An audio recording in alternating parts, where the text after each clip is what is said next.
Uhuru Sasa. Come on, let me hear make some noise. Netters and Nettaroos. How does The Zimbabwe first and real gods and goddesses of the universe. celebrate his 50th birthday with us right here in Albuquerque, New Mexico? Rise up and Put your accept hands together who for towers. you are. Or as Dr. Karanga would say, we should ask ourselves every day, who am I? Am I really who I am? Am I all I ought to be? And you know, if we seriously ask ourselves those questions, we're not all we ought to be. We're not really who we are. And we don't even know who we are. Ask a Negro his name, he give you a white man. Okay? So when people come up to me and ask me all kinds of questions, I can just ask them that. What's your name? In a conversation. But we want to deal with the economy. We want to deal with the myth of this free trade, right? Because we are the only people that believes in this. This is not a reality, this is a myth. Okay?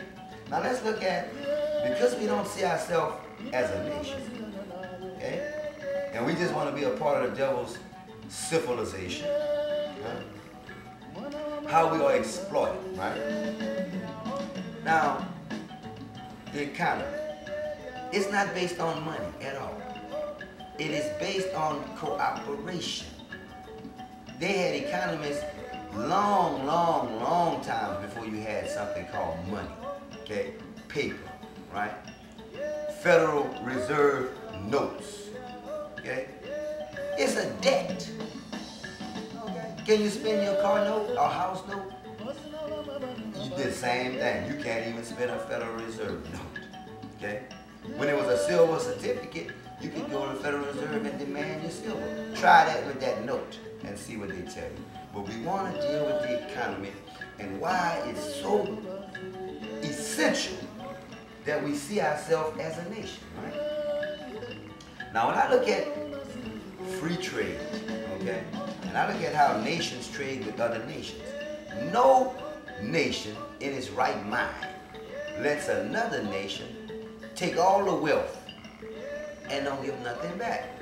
If we look at the first world, see, the devil want to call this the third world. No, it's the first world, okay? The black man and black woman was the first people on the planet, okay? We are the mothers and fathers of everybody else, okay? So don't call it the third world. It's back to what we said earlier, psycholinguistics, okay? Don't call yourself a minority. You are the majority on the planet. He is the minority. So never let words shape your psychology. Psycholinguistics, right? Now, if we saw ourselves as a nation, right, then we would not give all these alien groups all of our wealth without demanding that they get something back, okay? I'm not against trading with other groups. In fact, that's a great thing.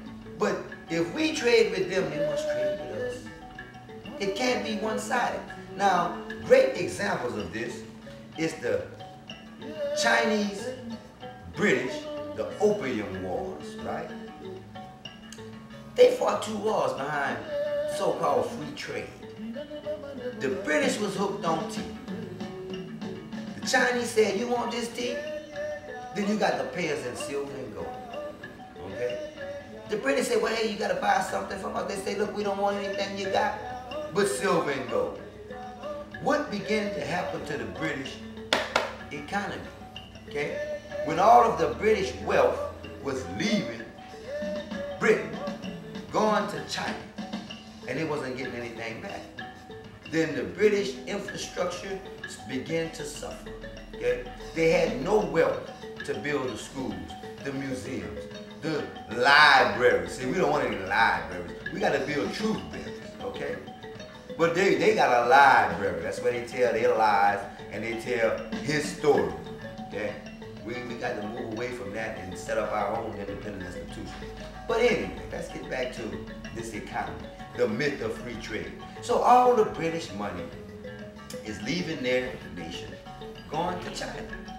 How did the British solve this problem? Okay?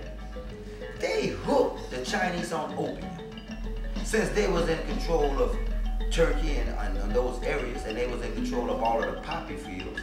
The queen, the no good, whorish queen herself, was a drug dealer.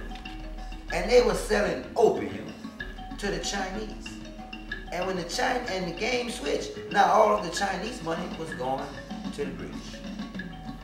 And when the Chinese tried to stop this, they said, you gonna buy this. And they fought 2 wars to make the Chinese continue to buy opium and wind up with large parts of China, including Hong Kong, okay? Now that's happened a long time ago. Let's bring it up to modern times, okay?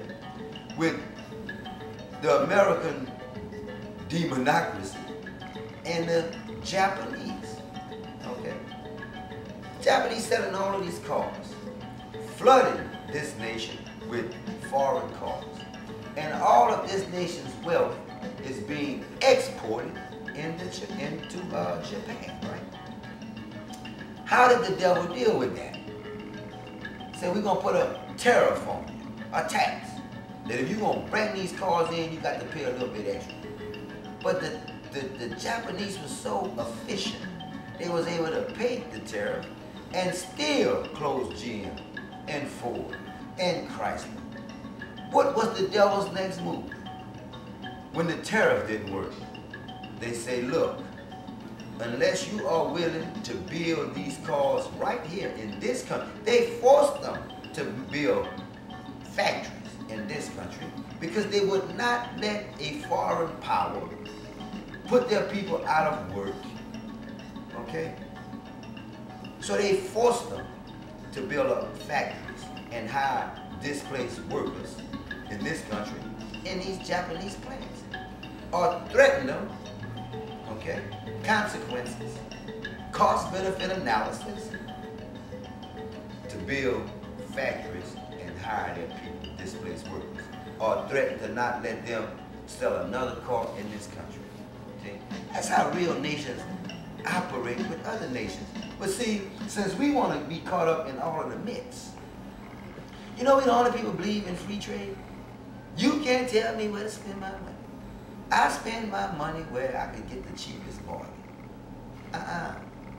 We must do a cost-benefit analysis, okay? That if we're going to spend money with outside groups, we must benefit from trade, equal trade with them. And if we do not benefit, then we shut them down.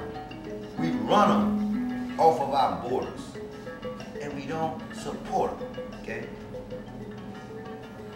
That's what we got to do. That's what real nations do, okay? So, I mean, I know it's a lot of grounds we covered. It's been a while since I seen you, you know? Love you, black people. Sacrifice and giving it up because we love our people. That's why we come to you with the raw and naked truth. We'll be back. We are looking forward to communicating, having some serious discourse with our brothers and sisters throughout the world.